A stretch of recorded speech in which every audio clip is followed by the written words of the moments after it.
Hello दोस्तों, नमस्कार। RJ Hindi कहानी में आपका बहुत बहुत स्वागत है। दोस्तों, कहानी का पूरा आनंद लेने के लिए वीडियो को लास्ट तक देखें। अगर कहानी पसंद आए तो कृपया चैनल को जरूर सब्सक्राइब करें व वीडियो को लाइक करें। तो दोस्तों चलिए शुरू करते हैं। छोटे से गांव में रहने वाली राधिका 16 वर्ष की हो गई थी। उसका अंग अंग मानो सुंदरता की परिभाषा गढ़ रहा हो। चेहरे पर उगते सूरज जैसी लालिमा, पूनम की चांदनी जैसा बदन पर निखार। ऐसा लगता था मानो उसकी रचना करते समय भगवान सुंदरता की परिभाषा बना रहे थे।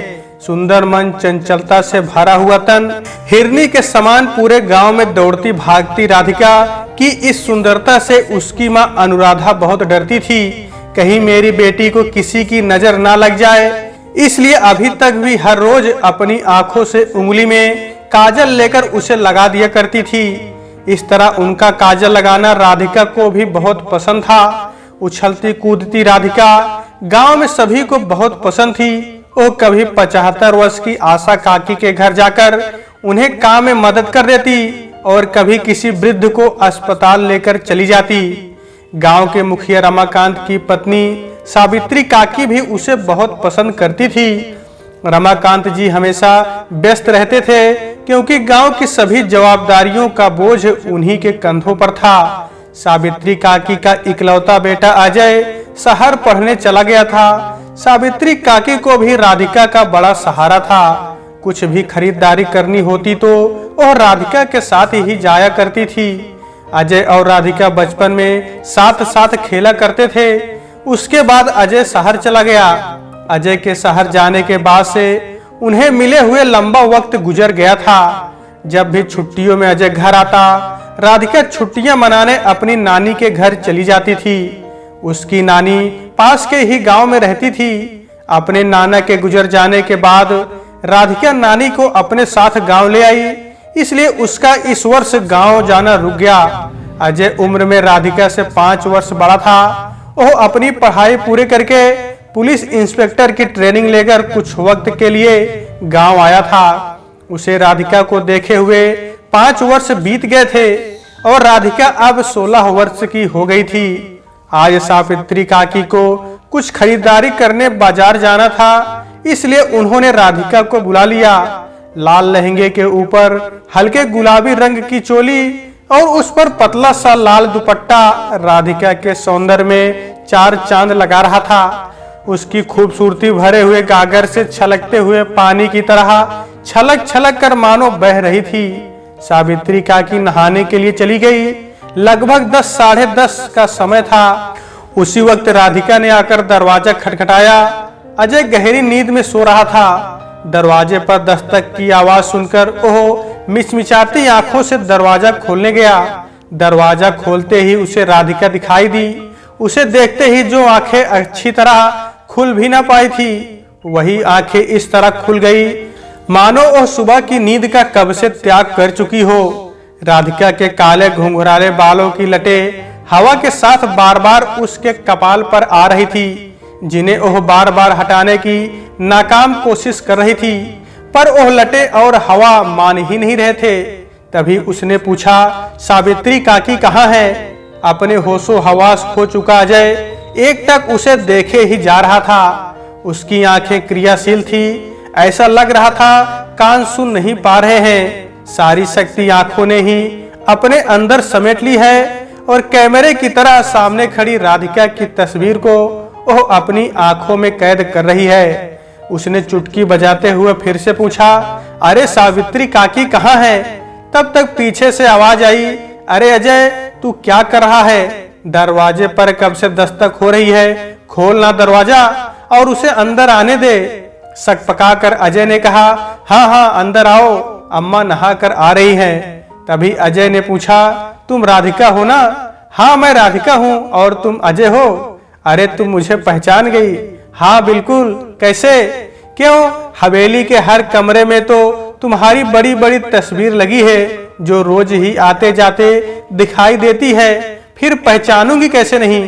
क्या मैं तुम्हें याद नहीं? हम बचपन में कितना साथ में खेलते थे। हाँ याद है, पर अब तुम बड़ी हो गई हो, कितनी खूबसूरत भी हो गई हो। तुम्हारी कोई तस्वीर नहीं देखी ना मैंने, बस इसीलिए पूछना पड़ा।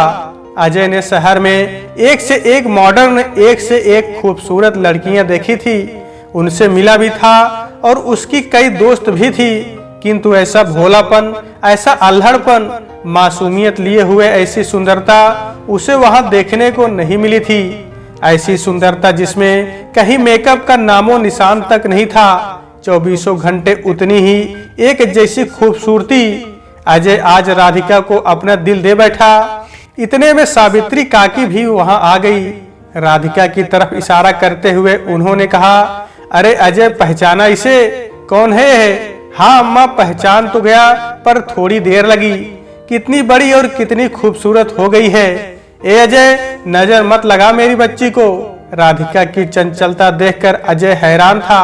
वो जिधर जाती अजय की नजरें अपने आप उसका पीछा करती हुई दिखाई देती। वो देख रहा था चंद मिनटों में ही राधिका ने घर में अस्त व्यस्त पड़ा सारा सामान ठीक से रख दिया। उसे लग रहा था मानो राधिका घर के कोने कोने से परिचित है।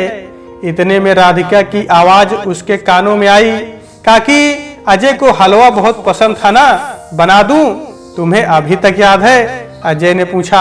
हाँ, उसमें क्या है, बिल्कुल याद है। मुझे तो यह भी याद है कि तुम कितना सारा हलवा खा जाया करते थे।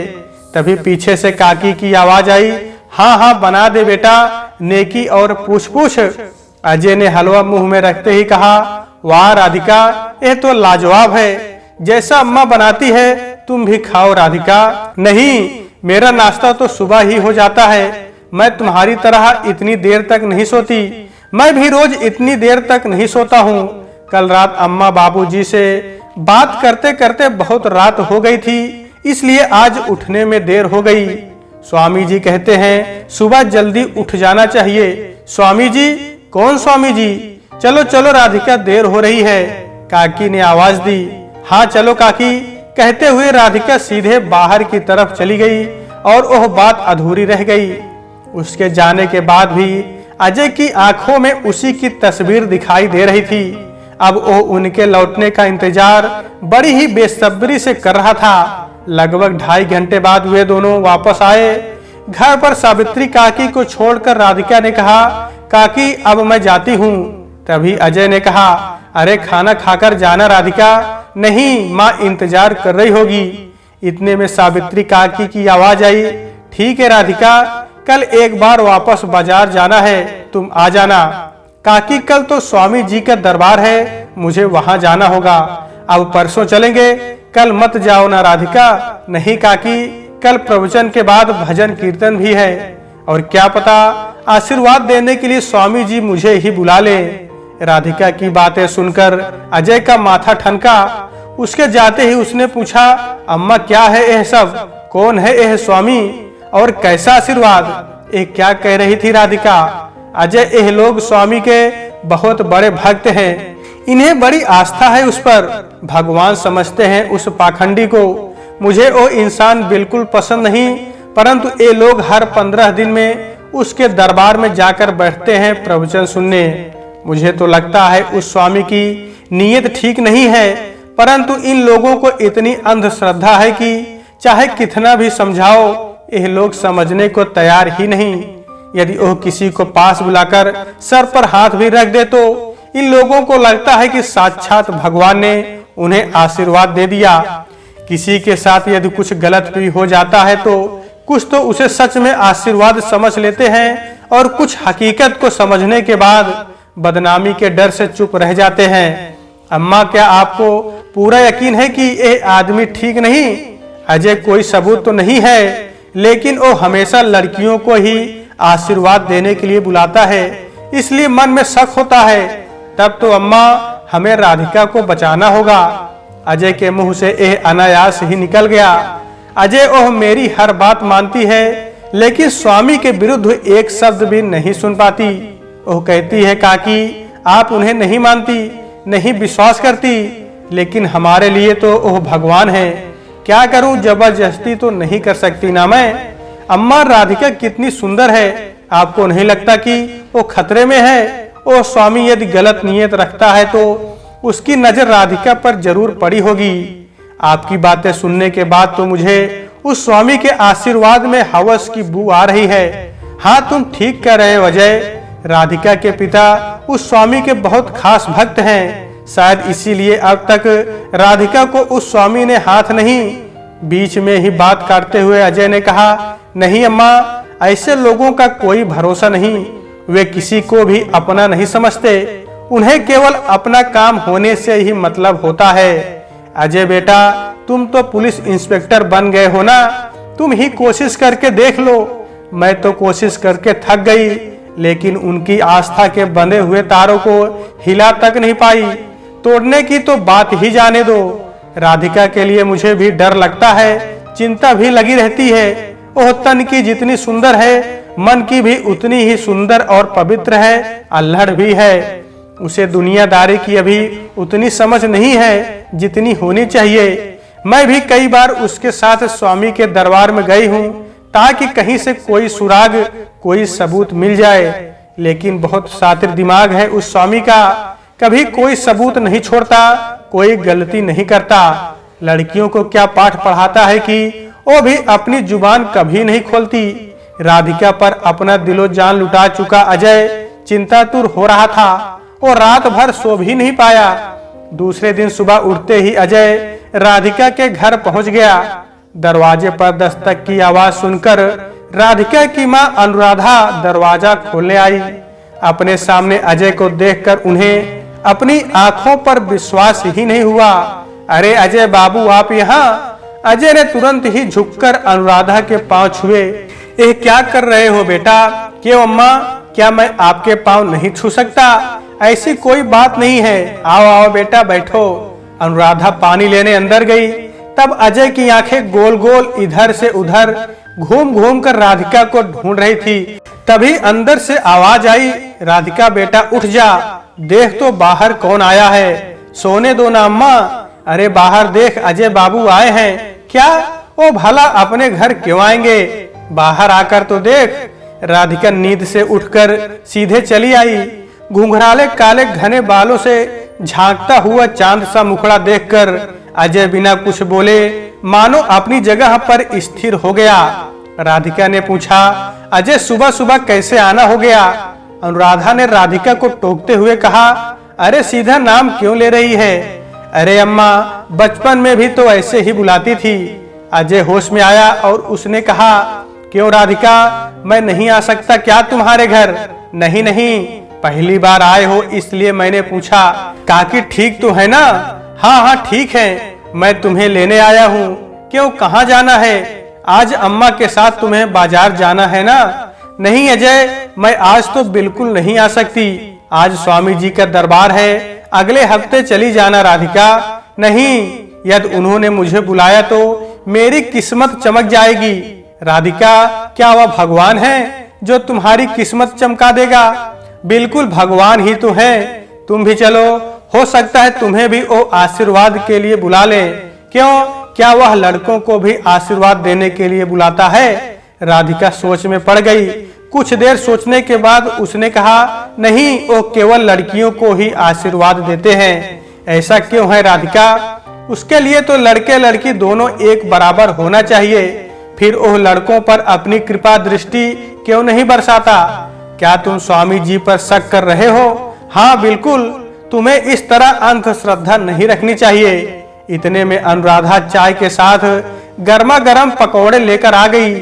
अजय ने राधिका की माँ से कहा, अम्मा, आप लोग उस स्वामी के पास क्यों जाते हो? ओह, कोई भगवान थोड़े ही है। आप लोग मंदिर जाइए, घर पर पूजा अर्चना कीजिए। यदि आपको प्रवचन सुनने का शौक है तो टीवी पर भी कई प्रवचन आते हैं, वह सुनिए। वहां जाना छोड़ दीजिए अम्मा। ऐसे अधिकतर स्वामी ढोंगी ही होते हैं। बिरला ही कोई होता है जो सच में सच्चा साधु होता है। आप गलत समझ रहे हो बेटा, यह बिरलों में से ही एक है। यह बहुत अच्छे हैं, साक्षात भगवान का रूप।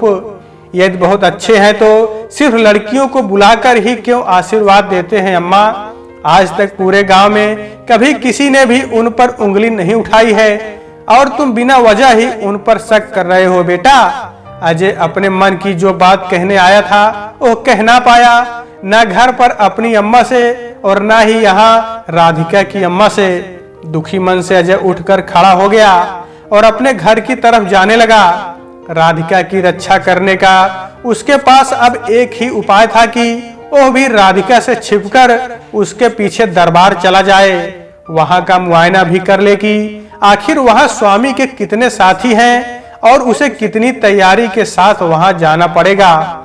उसी दिन लगभग 10 बजे के आसपास जब राधिका अपनी अम्मा के साथ दरबार जाने के लिए निकली, तब अजय छिपकर उन पर नजरें गड़ाए हुए था। वो धीरे धीरे उनके पीछे चल पड़ा। उसने अपने चेहरे को मफलर से ढककर अपनी पहचान छुपा ली ताकि गांव के लोग उसे पहचान ना सके। दरबार में जमा भीड़ देखकर अजय हैरान था कि कितने लोगों की श्रद्धा जुड़ी है इस स्वामी से। अजय सोच रहा था सिर्फ राधिका ही क्यों, उसे गांव की हर लड़की को बचाना होगा और पूरे गांव के लोगों की इस अंधश्रद्धा को खत्म करना होगा। इसके लिए स्वामी का असली रूप सबके सामने लाना ही पड़ेगा।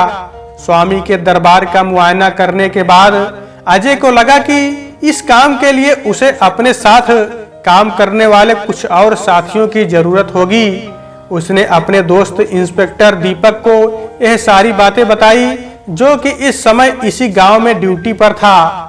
अजय की बातें सुनकर दीपक ने कहा, अजय, मैं तो अभी अभी यहाँ आया हूँ, इस बारे में ज्यादा कुछ नहीं जानता, पर इतना जरूर जानता हूँ कि हमारे कुछ साथी भी स्वामी के भक्त हैं।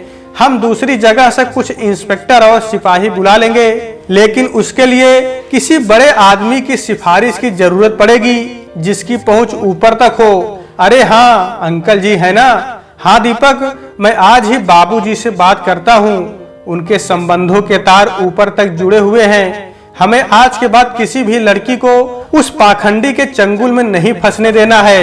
अजय ने रात को रमाकांत जी से कहा, बाबूजी, हमें स्वामी का पर्दाफाश करने और गांव की बेटियों की इज्जत बचाने के लिए आपकी मदद की जरूरत है। बोलो अजय, मैं क्या कर सकता हूँ? तुम जो कहोगे मैं जरूर करूँगा।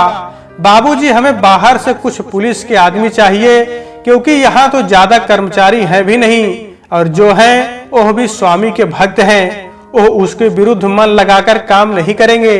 हो सकता है हमारी योजना भी उसे जाकर बता दें और वे लोग सतर्क हो जाएं। अजय, यह काम तो मैं आसानी से करवा दूंगा। तुम्हारी योजना क्या है? बाबूजी, वो सब आप मुझ पर छोड़ दीजिए। ठीक है बेटा, मुझे तुम पर पूरा भरोसा है।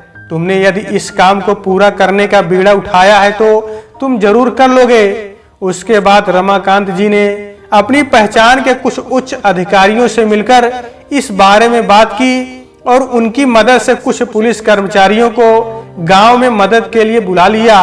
यह सारे कर्मचारी सादे कपड़ों में ही इस काम के लिए जुट गए ताकि कोई उनको पहचान ना सके। अजय, दीपक और इन सिपाहियों ने योजना के अनुसार दरबार पर नजर रखना शुरू कर दिया। एक दिन सुबह लगभग 4 बजे अजय ने एक लड़की को सर ढककर दरबार से बाहर आते देखा। वह जल्दी जल्दी गांव की तरफ जा रही थी। अजय ने उसका पीछा किया। दरबार से दूरी होने के बाद अजय उसके सामने आकर खड़ा हो गया। लड़की अजय को देखकर घबरा गई।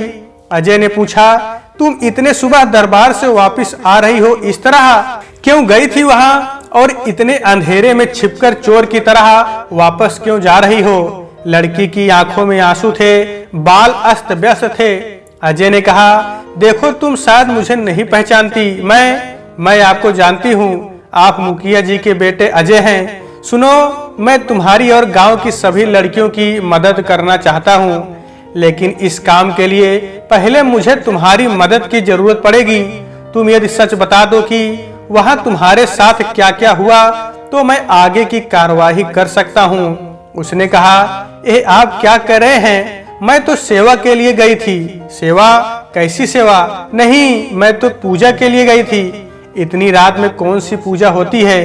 देखो, सच्चाई बता दो, मैं किसी को तुम्हारे बारे में कुछ नहीं बताऊंगा। तुम्हारे साथ जो भी हुआ वो किसी और के साथ ना हो। तुम चाहो तो यह नेक काम कर सकती हो। इतना सब सुनकर उस लड़की के सब्र का बांध टूट गया और वो फपक फपक कर रो पड़ी। रोते रोते ही उसने कहा, अजय बाबू, वे लोग बहुत खतरनाक है। उसने अजय को अपनी लुटी इज्जत का हाल सुनाया और कहा, स्वामी, आशीर्वाद के नाम पर यही सब करता है। लेकिन सभी लड़कियां और उनके माँ बाप स्वामी के डर से और बदनामी के डर से अपने मुंह पर ताले लगा लेते हैं। जब भी बुलावा आता है जाना पड़ता है। मैं भी आज दूसरी बार। अजय ने उसे दिलासा देते हुए कहा, मैं तुम्हारा नाम किसी के सामने नहीं आने दूंगा। तुम मेरी बहन की तरह ही हो। तुम बिल्कुल चिंता मत करो। अब तुम्हें कभी इस तरह स्वामी के दरबार नहीं जाना पड़ेगा। मैं सब ठीक कर दूंगा। हमारी इस मुलाकात के बारे में किसी को भी कुछ नहीं बताना। अब तुम घर जा सकती हो। अजय के पास पावर था। वह गांव के धनाढ्य मुखिया का बेटा होने के साथ साथ एक पुलिस ऑफिसर भी था, इसलिए वो इस काम को अंजाम दे सकता था। शाम को घूमते हुए अजय को राधिका मिल गई। अरे राधिका, कहाँ जा रही हो? अजय, मैं काका को अस्पताल ले गई थी, बस अब वापस घर जा रही हूँ। अरे वाह राधिका, तुम तो लोगों की बहुत मदद करती हो। अच्छा, आज मेरी भी एक मदद कर दो। उस दिन मैंने तुमसे एक सवाल किया था पर तुम जवाब नहीं दे पाई थी। आज उस सवाल का जवाब दे दो। कौन सा सवाल? यही कि तुम्हारे स्वामी बूढ़ी औरतों या लड़कों को आशीर्वाद क्यों नहीं देते? अजय, लड़कियां ही तो ससुराल जाकर मार खाती हैं, जला दी जाती हैं। उन्हें अच्छा जीवन साथी और अच्छा परिवार नहीं मिलता, इसलिए स्वामी जी लड़कियों पर अपनी कृपा दृष्टि बरसाते हैं। उनके लिए प्रार्थना करते हैं कि उन्हें अच्छा जीवन साथी और अच्छी ससुराल मिले। अच्छा, तो तुम अच्छे जीवन साथी के लिए उनके पास जाती हो? राधिका ने शर्माते हुए कहा, हाँ। अच्छा, तो तुम्हें यदि उनके आशीर्वाद के बिना ही अच्छा जीवन साथी मिल जाए तो क्या तुम वहां जाना बंद कर दोगी? कैसे पता चलेगा कि जीवन साथी अच्छा है? ओह, तो स्वामी जी आशीर्वाद देंगे तभी मिलेगा ना। राधिका, एक बात कहूँ? हाँ कहो ना। मैं तुम्हारा जीवन साथी बनना चाहता हूँ। क्या तुम मेरी जीवन संगनी बनोगी? यह क्या कह रहे हो अजय? तुम इतने बड़े रईस खानदान के चिराग और मैं एक गरीब घर की बेटी। तो क्या हुआ राधिका, मैं तुमसे प्यार करता हूँ और तुम्हें बहुत अच्छा जीवन साथी बनकर दिखाऊंगा। बोलो, क्या तुम तैयार हो? मुझे स्वामी जी से पूछना पड़ेगा अजय। उनका आशीर्वाद लिए बिना मैं यह फैसला नहीं कर सकती। अजय ने सर पकड़ लिया। वो मन ही मन सोच रहा था कि हे भगवान, यह कैसी आस्था है। वो एक कल्पना भी नहीं कर सकता था कि राधिका ऐसा जवाब देगी।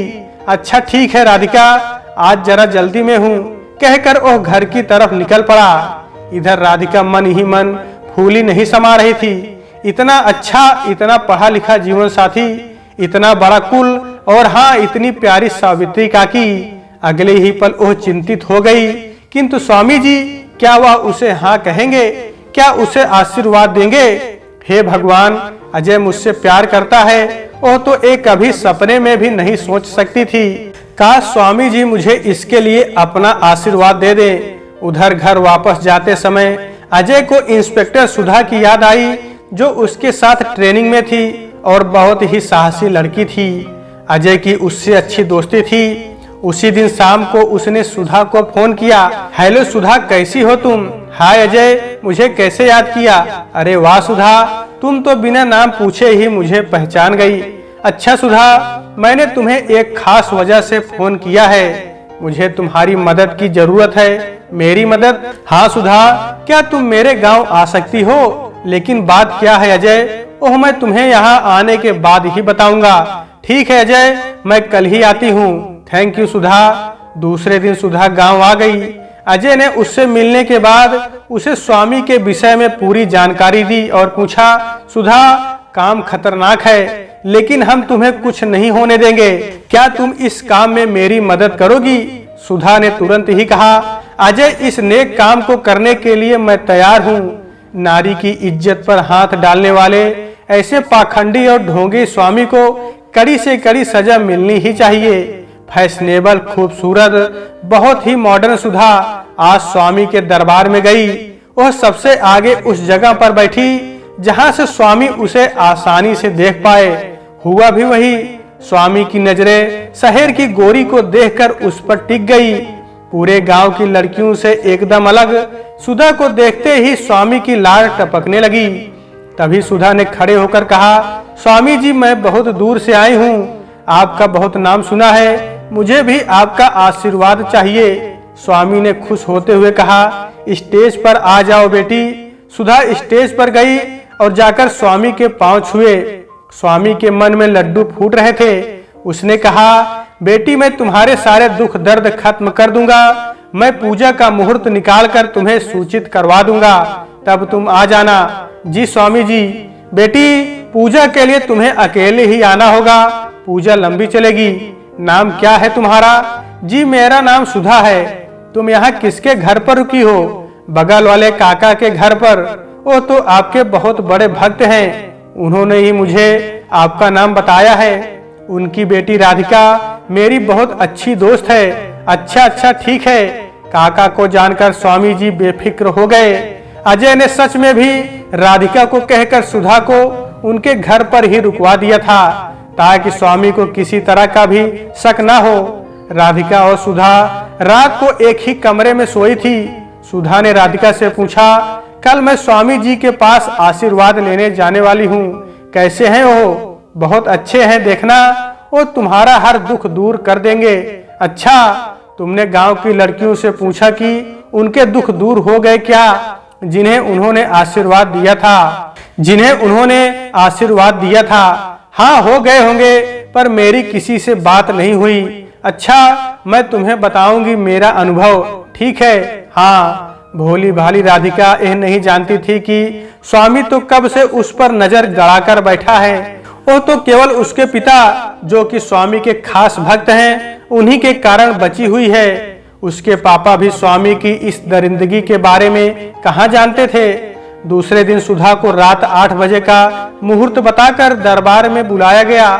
सुधा वहां पहुंची तो एक महिला पहरेदार ने उसकी तलाशी ली। उसका मोबाइल और पर्स उससे लेते हुए कहा, तुम ये सब लेकर पूजा में नहीं जा सकती, पूजा में विघ्न पड़ेगा। ठीक है, आप जैसा कहें। उसके बाद सुधा को स्वामी के पास एक छोटे से कमरे में भेज दिया गया, जहां स्वामी जी ध्यान लगाकर बैठे थे। छोटा सा मंदिर बीच में रखा था। मंदिर के बाजू में नरम गद्दा बिछा हुआ था। उसे आते देख स्वामी जी की आंखों में चमक आ गई।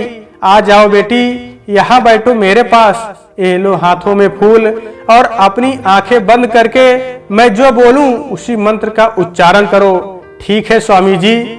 सुधा के चमचमाते कपड़े, खुले बाल और सुंदरता देखकर स्वामी सोच रहा था, आज कुछ तो अलग ही अनुभव होने वाला है, जो इससे पहले कभी नहीं हुआ। मंत्र उच्चारण करने के बाद स्वामी ने कहा, अब फूल चढ़ाओ। सुधा ने फूल चढ़ाने के लिए जैसे ही हाथ बढ़ाया, स्वामी ने उसका हाथ पकड़ते हुए कहा, अरे उधर नहीं, ये फूल तुम्हें मुझ पर चढ़ाना होगा। ओ देखो, मंदिर के भगवान मेरे अंदर आ गए हैं। मैं साक्षात भगवान का रूप हूँ। स्वामी जी, आप ये क्या कह रहे हैं? जैसा मैं कह रहा हूँ वैसा ही करो। मेरी तरफ घूम कर बैठो, मेरी आंखों में देखो, तुम्हें भगवान के दर्शन हो जाएंगे। स्वामी की बात मानते हुए सुधा ने अपना शरीर स्वामी की तरफ मोड़ लिया। अब दोनों एक दूसरे के एकदम आमने सामने थे। सुधा स्वामी की आंखों में हवस और वासना से लिप्त पाखंडी को देख रही थी। स्वामी नहीं जानता था कि सुधा की चमचमाती चोली, जिसमें अनेक कांच लगे हुए हैं, उन्हीं कांच के शीशों के बीच छोटा सा वीडियो कैमरा छुपा हुआ है, जो स्वामी की दरिंदगी को अपने अंदर कैद करता जा रहा है। और ये सब कुछ अजय के मोबाइल पर दिखाई भी दे रहा है। स्वामी ने कहा, मेरी आंखों में देखते रहो। स्वामी अपना चेहरा उसके पास लाता जा रहा था। स्वामी के होंठ धीरे धीरे सुधा के होठों के नजदीक पहुंच गए। स्वामी के होंठ सुधा के होठों को स्पर्श करे उससे पहले बाहर जोर का धमाका हुआ। धमाके की आवाज से स्वामी घबराकर पीछे हट गया। अजय का इशारा मिलते ही सारे पुलिसकर्मी, जो कि इधर उधर छिपकर बैठे थे, एक्शन में आ गए। स्वामी के पहरेदारों पर उन्होंने हमला बोल दिया और चुन चुन कर उन्हें अपनी गिरफ्त में लेने लगे। उधर दीपक और अजय सीधे सुधा की तलाश में अंदर चले गए। एक महिला पहरेदार से पूछकर उन्होंने उस कमरे का पता लगा लिया। दरवाजा अब तक भी अंदर से बंद था। बेकाबू स्वामी अपने होशो हवास खो चुका था। धमाके की आवाज से वह विचलित अवश्य हुआ था, पर बाहर से कोई भी खबर उसके पास नहीं आ पाई। इसलिए वो बेफिक्र हो गया और सुधा के साथ जबरदस्ती करने लगा। सुधा ने कहा, आशीर्वाद के नाम पर तुम एक घिनौना काम करते हो। वो अपने आप को बचाने की कोशिश कर रही थी। तभी अजय और दीपक ने दरवाजा तोड़ दिया और अंदर घुसकर रंगे हाथों स्वामी को गिरफ्तार कर लिया। स्वामी को घसीटते हुए दरबार के बाहर लाया गया। उसने देखा उसका कोई भी पहरेदार नहीं है। तब सारा मामला स्वामी की समझ में आ गया। रात का अंधेरा था। गांव वालों को इस समय दरबार में क्या हो रहा है पता ही नहीं चला। न वहां भीड़ लग पाई न हंगामा हो पाया। दूसरे दिन सुबह गांव वालों को इकट्ठा करके उन्हें वह वीडियो दिखाकर स्वामी की सच्चाई से अवगत कराया गया। कुछ ने विश्वास किया, अभी कुछ भी आस्था में आंसू बहा रहे थे। लेकिन गांव की वे लड़कियां आज बेहद खुश थीं, जिन्हें आशीर्वाद के नाम पर स्वामी ने जिंदगी भर के लिए एक ऐसा जहर पिला दिया था जिसे वे कभी भूल नहीं पाएंगी। राधिका और उसके माता पिता यह सब कुछ देखकर सन्न रह गए। उनकी सांसें तो मानो रुक ही गई। अनुराधा ने कहा, राधिका, यह तो भगवान के नाम पर लड़कियों का जीवन बर्बाद कर रहा था। यह तो राक्षस से भी खराब निकला। अच्छा हुआ बेटा तुम उसके चंगुल में नहीं आ पाई। उसने तो तुम्हारे पिता से कहकर कल तुम्हें आशीर्वाद देने के लिए बुला ही लिया था। तुम्हारे पिताजी तुम्हें बताकर तुम्हें भेजते उससे पहले सुधा आ गई और उसे देखकर स्वामी ने पहले उसे बुला लिया। यह तो अजय ने सुधा को लाकर तुम्हें बचा लिया, वरना। इतना कहकर अनुराधा रोने लगी और राधिका को अपने सीने से लगा लिया। धीरे धीरे भीड़ छटती जा रही थी। अजय दूर खड़ा देख रहा था। तभी सावित्री काकी अनुराधा के पास आई और कहा, अनुराधा, इसीलिए तो हम तुम्हें वहां जाने के लिए मना करते थे। ना जाने कितने माता पिता को आज मालूम पड़ा होगा कि आशीर्वाद के नाम पर उनकी बेटी को किस नर्क में जाना पड़ा। लेकिन बदनामी के डर से सब चुप थे। अपनी अपनी बेटियों के भविष्य के लिए सब चिंतित थे कि यदि बात बाहर गई तो कौन करेगा उनकी बेटी से शादी। अजय, दीपक और सुधा भी वहां आ गए। राधिका रोती ही जा रही थी। रोते रोते उसने सावित्री काकी से माफी मांगी। उसने कहा, काकी, मैंने तुम्हारी बात क्यों नहीं मानी, मुझे माफ कर दो। सावित्री ने राधिका को चुप कराया और कहा, चलो बेटा, आखिरकार उस पाखंडी की सच्चाई तो सामने आ ही गई। अब फिक्र की कोई बात नहीं है। राधिका ने अजय की तरफ देखा। वो कुछ बोले उससे पहले अजय ने कहा, राधिका, मैंने तुमसे कुछ मांगा था। क्या मांगा था अजय? अच्छा, क्या तुम्हें सच में नहीं पता? बीच में सावित्री काकी बोल पड़ी। अजय ने क्या मांगा मैंने नहीं सुना, लेकिन मैं इतना तो समझ गई हूँ कि उसने क्या मांगा होगा। राधिका को देखते ही वो उसे अपना दिल दे बैठा था, यह भी मैं जानती हूँ। माँ हूं ना, दिल की बात पहचानती हूँ। सावित्री काकी ने अनुराधा से कहा, अनुराधा, मैं राधिका का हाथ अपने बेटे के लिए तुमसे मांगती हूँ। मेरी खाली झोली को तुम ही भर सकती हो। मैं हमेशा चाहती थी कि मुझे भी भगवान राधिका जैसी बेटी देते। ओह, मेरी इच्छा आज अजय ने पूरी कर दी। अनुराधा ने खुशी से रिश्ता स्वीकार कर लिया। सुधा को गले लगाकर उसे अनुराधा ने धन्यवाद कहा। सुधा बेटा, तुमने अपनी जान खतरे में डालकर गांव की बेटियों की रक्षा की है। अरे नहीं आंटी, यह तो हमारा कर्तव्य था। स्वामी के दरबार पर बुलडोजर चला दिया गया। उसके सभी साथी सलाखों के पीछे डाल दिए गए। उस जगह पर लड़कियों को आगे की पढ़ाई के लिए रमाकांत जी ने एक कॉलेज खुलवा दिया, ताकि लड़कियां आगे तक की शिक्षा प्राप्त कर सकें और इस तरह की अंधश्रद्धा से मुक्त रह सकें। तो दोस्तों, आज के वीडियो में बस इतना ही। कहानी आपको कैसी लगी कमेंट बॉक्स में जरूर बताइएगा। अगर कहानी पसंद आई है तो कृपया चैनल को जरूर सब्सक्राइब करें और वीडियो को लाइक करें। तो दोस्तों, आपसे फिर मिलते हैं अगले वीडियो में। तब तक के लिए नमस्कार।